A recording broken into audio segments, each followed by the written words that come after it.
Сегодня вы прочитали ужасную новость, очень жуткий фейк, который мало кто сталкивается и не будет никогда сталкиваться. Я сразу скажу, что это стопроцентная подстава, стопроцентная чья-то игра, имеет определенный контекст, а иного не дано. Поэтому я сегодня же после публикации обратился к профессионалам, адвокатам, депутатам, чтобы вместе защитить честь и репутацию человека, не только меня, который сегодня сделали каким-то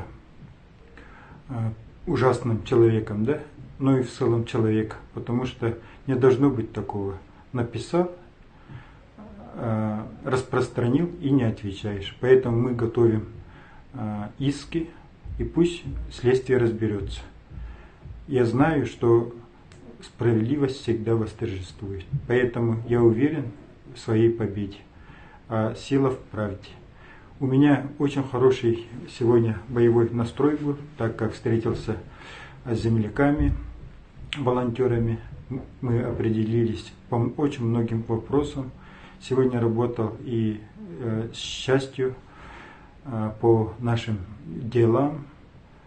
Каждый день с утра до вечера, можно сказать, круглосуточно общаюсь со своими мобилизованными. Вопросов очень много.